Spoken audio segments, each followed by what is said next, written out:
Assalamualaikum warahmatullahi wabarakatuh. Selamat sore semuanya.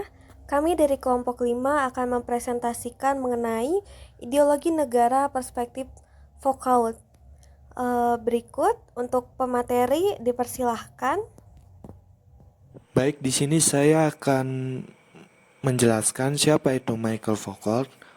Nah, Michael Foucault ini adalah seorang pemikir dan cendekiawan Prancis terkemuka abad ke-20 yang memiliki kekayaan pengetahuan luar biasa serta memberikan perhatian yang amat khusus dalam pelbagai disiplin dan ilmu pengetahuan, baik sebagai hasil karya manusia maupun sebagai sarana yang turut membentuk manusia.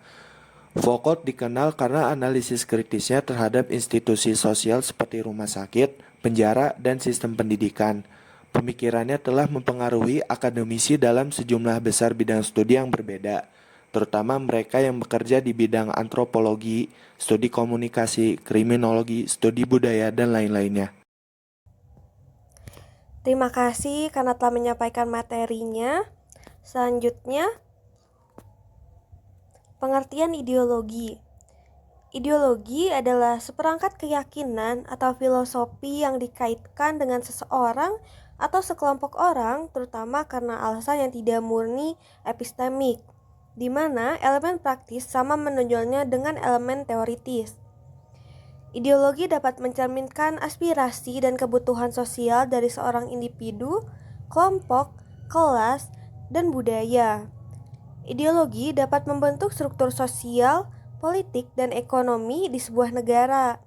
Ideologi juga dapat berfungsi untuk membentuk identitas atau ciri bagi kelompok atau bangsa yang dapat mempersatukan sesama kita dan diturunkan serta dilestarikan ke generasi berikutnya. Selanjutnya, Kekuasaan bukan sesuatu yang didapat diraih, digunakan, atau dibagikan sebagai sesuatu yang dapat dipegang atau bahkan dapat juga punah. Tetapi kekuasaan dijalankan dari berbagai tempat dari relasi yang terus bergerak. Kekuasaan berasal dari bawah. Dalam kekuasaan tidak ada lagi oposisi binar karena kekuasaan mencakup keduanya. Di mana ada kekuasaan, di situ pula ada anti kekuasaan. Dan resistensi tidak berada di luar relasi kekuasaan itu. Setiap orang berada dalam kekuasaan, tidak ada satu jalan pun untuk keluar darinya. terima kasih karena telah menyampaikan materinya. Selanjutnya, Baik, selanjutnya kita akan membahas diskursus sebagai alat kekuasaan. Dalam pandangan Michael Paul, diskursus adalah kumpulan ide, pemikiran, dan gambaran yang membentuk gagasan suatu budaya. Diskursus dibangun berdasarkan asumsi-asumsi luas yang mencirikan dialog antar anggota kelompok tertentu atau pada periode sejarah tertentu. Menurut Paul, diskursus adalah instrumen dan efek kekuasaan, sekaligus penghalang, titik perlawanan, dan titik awal untuk strategi oposisi. Foucault juga menegaskan bahwa diskursus tidak hanya terbatas pada bahasa, tetapi juga mencakup praktik-praktik sosial yang membedakan antara orang sakit dan sehat, yang normal dan tidak normal, serta penggunaan bahasa yang berbeda untuk memisahkan kegilaan dan penalaran.